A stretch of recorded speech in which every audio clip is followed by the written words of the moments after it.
Dear friends, welcome to Know Thyself YouTube channel. Good morning. Hope you are all staying safe and keeping well. I sincerely thank all of you who have subscribed to this channel and follow the channel. If you find the contents of the videos uploaded in this channel useful, please subscribe to this channel and click the notification or the bell icon so that you can be notified when a video is uploaded. Kindly share the videos with others or on the internet.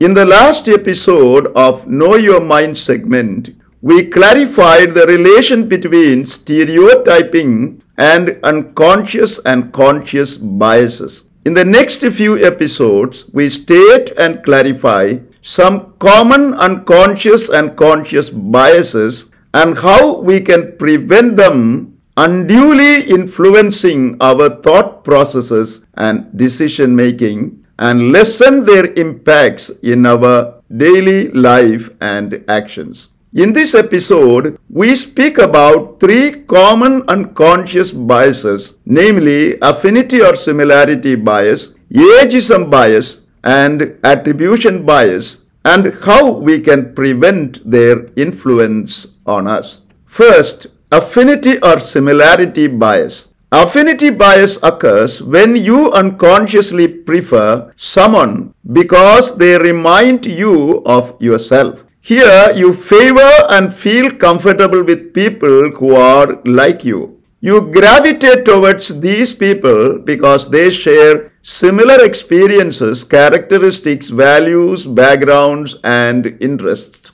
Affinity bias occurs when the unconscious part of your brain notes shared traits and interests and registers the data as familiar and as safe. Let us give an example of affinity bias. Unconsciously affected by affinity bias, an interviewer for a particular job offers the job to candidates who the interviewer feels are similar to him. Affinity bias blinds the interviewer so much so that rather than selecting candidates who would fit into the team and contribute positively for the better team performance, favors candidates he feels comfortable with. In case of job selection situation, affinity bias can lead to lack of diversity, high proportion of workforce with similar skills, and lessening of innovations, leading to the business firm failing to remain competitive in the market.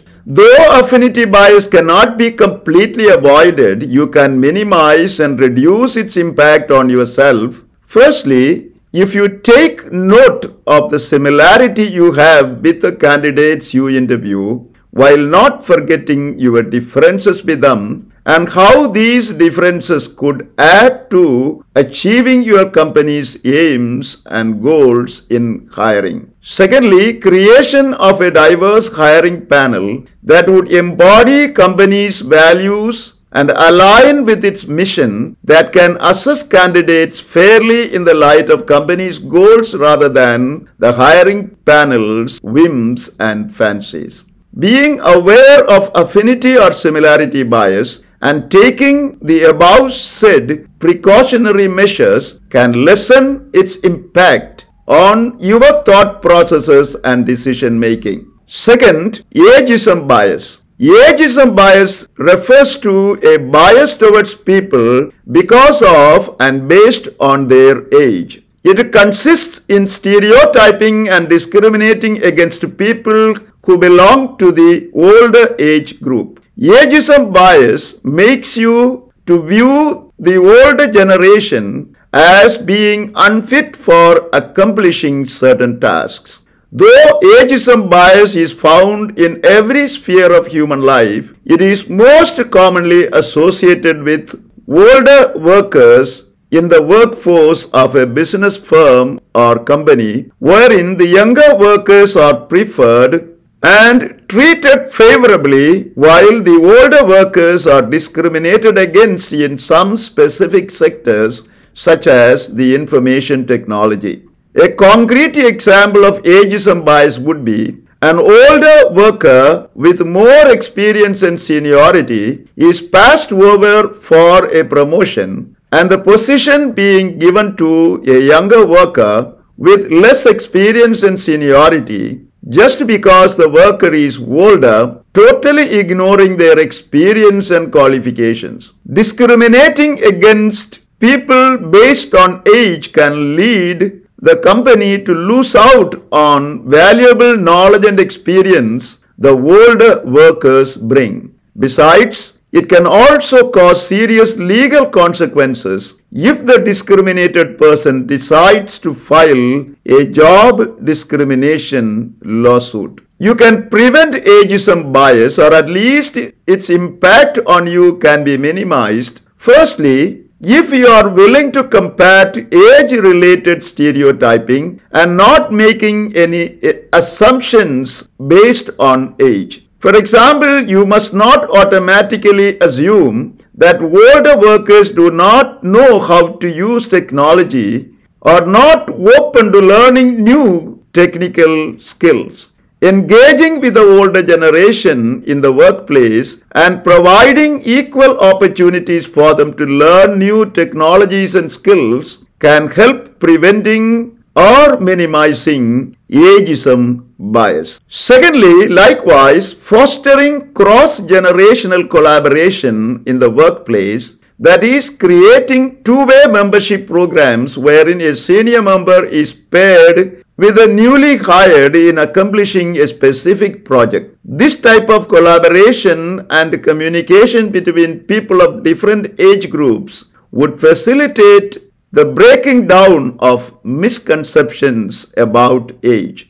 Being conscious of ageism bias, its negative consequences, and taking some of the above described measures can help you to debunk the negative myths surrounding people of different age groups, thereby foster greater collaboration between the young and the old. Third, attribution bias. Attribution bias consists in your attempt to find reasons or excuses for your and other people's behaviors, successes, failures, and motivations. You can be quick to judge and make assumptions about yourself and other people using different standards. You often attribute your own success to your skills and decisions, while you attribute your failures to external factors outside your control. However, when it comes to other people, you tend to attribute their success to external factors such as luck, fluke, chance, or coincidence, while you attribute other people's failures to flaws in their intrinsic nature, lack of ability, and not possessing right skills in accomplishing a task. Let us give an example of attribution bias from the recruitment situation. You as a recruiter may decide not to allow a candidate to move up in the next stage of the recruitment process or deny him the job because you found something in the curriculum vitae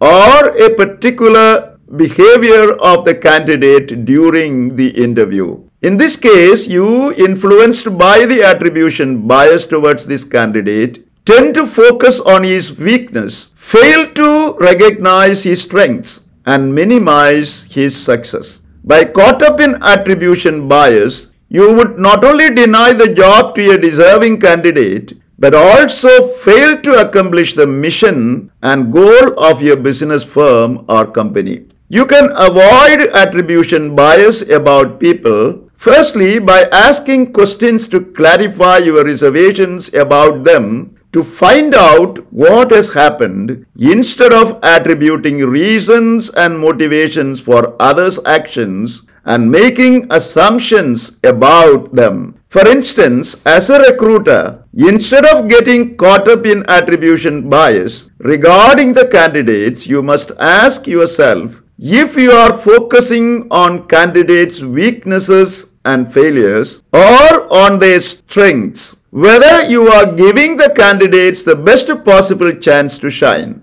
Remember, you want to find the best person for the job, not just the person who does well in the interview. Secondly, likewise, If you are managing a team, instead of getting caught up in attribution biases about your team members, you must focus on people's strengths. Look out for your team members doing something well, acknowledge it, and congratulate for the job well done. However, do not ignore the areas in your team that require development. Talk to them and take the needed steps to correct them, though you must make sure that these matters do not become your main focus. With this approach, you will have a happier and more productive team in the long run. By being aware of your attribution biases and taking the above described measures both in recruitment and in managing your team, you can prevent the influence of attribution biases in your unconscious thought processes and conscious decision making. We spoke about three unconscious and conscious biases, namely affinity or similarity bias, ageism bias, and attribution bias.